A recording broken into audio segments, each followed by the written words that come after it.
Assalamualaikum warahmatullahi wabarakatuh. Balik lagi sama aku, Khalid Mauna Fuadi, dalam video berjudul Mengenal Sastra Populer dari era sebelum kemerdekaan sampai era 2000-an, teman-teman. Nah, jadi sastra populer itu apa sih? Sastra populer adalah karya sastra yang ringan, memiliki sifat yang relevan atau dekat dengan kehidupan para pembacanya, para penikmatnya,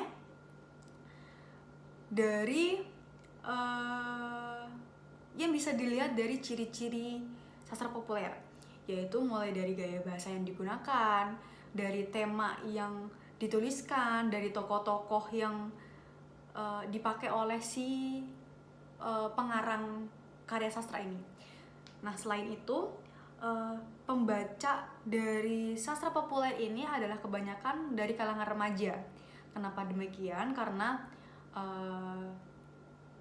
dari ciri-ciri tadi ya, karena si karya sastra ini tuh cenderung lebih fun, lebih ringan gitu ya, bacaan-bacaan yang emang kayak novel-novel yang mudah untuk dicermati gitu, mudah untuk dipahami oleh pembacanya. Jadi sastra populer ini banyak diminati oleh kalangan remaja. Nah, tadi adalah penjelasan sedikit mengenai sastra populer. Oke, kita berlanjut ke dalam pembagian era dalam sastra populer. Nah, sastra populer itu dibagi dari beberapa era. Yang pertama dimulai dari sebelum masa kemerdekaan ya, itu dimulai tahun 1950-an, teman-teman. Berkembang pesat di Amerika Serikat, kemudian masuk ke Indonesia. Nah, waktu masuk ke Indonesia ini, si sastra populer ini masih dikatakan sebagai sastra yang bermutu rendah, teman-teman. Soalnya dia itu cuma ngangkat soal isu-isu yang ada pada zaman itu gitu.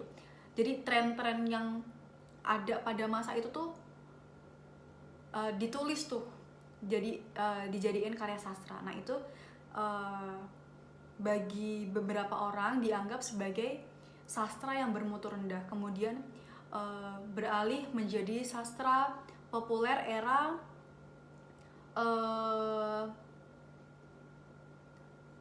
pasca kemerdekaan.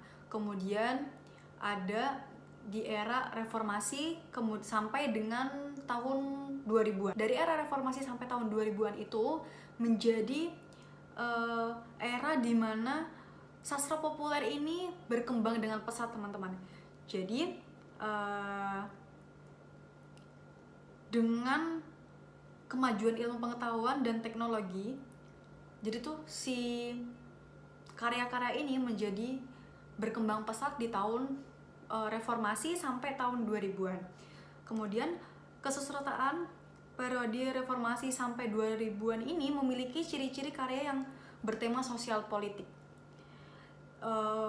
Kemudian juga munculnya para sastrawan-sastrawan perempuan yang beragam. Terus juga muncul karya-karya seperti novel, cerpen, terus adanya karya sastra dengan tema gender, tema perkelaminan, terus tema siber sastra. Nah, karya sastra novel juga berkembang pesat pada periode ini. Salah satu novel yang paling terkenal waktu itu adalah novelnya si Ayu Utami dengan judul Saman pada tahun 1998 kalau nggak salah ya. Itu tuh selain novel ini juga Ayu Utami punya novel lain judulnya Larung. Kemudian selain Ayu Utami ada beberapa tokoh lainnya nih, kayak Andrea Hirata, Dewi Lestari, ada Habibur Rahman.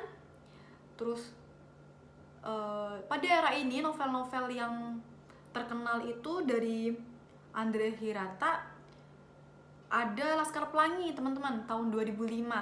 Ini juga ada apa namanya, ada ininya ya, ada filmnya juga Laskar Pelangi. Terus kemudian dari Sang Pemimpi itu juga ada juga filmnya, difilmkan. Terus ada dari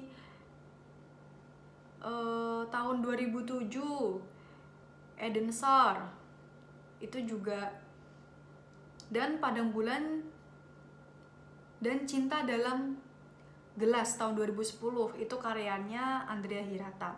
Kemudian dari novel kayak Dewi Lestari ada novel Supernova, itu juga kayaknya ada filmnya juga. Terus ada novel Perahu Kertas, itu juga ada apa namanya, di filmnya juga ada. Terus novel kayak karyanya Habibur Rahman juga difilmkan juga. Nah, ini judulnya tuh Ayat-Ayat Cinta pada tahun 2004. Ada filmnya, ada seri keduanya juga. Terus kemudian Ketika Cinta Berbuah Surga tahun 2005. Dan masih banyak lainnya teman-teman. Nah, karya sastra ini memiliki fungsi dan karakteristik tersendiri nih teman-teman. Jadi, kita sebagai kaum milenial gitu ya, seenggaknya kita tuh tahu gitu, mampu untuk mempelajari, mengenal lagi nih mengenai sastra populer itu sendiri. Dengan kecanggihan-kecanggihan ilmu pengetahuan, ilmu teknologi gitu, kita bisa mempelajari karya sastra melalui kecanggihan itu dari internet, dari video aku tentunya. Jadi oke, itu aja. Sekian dan terima kasih. See you. Wassalamualaikum warahmatullahi wabarakatuh.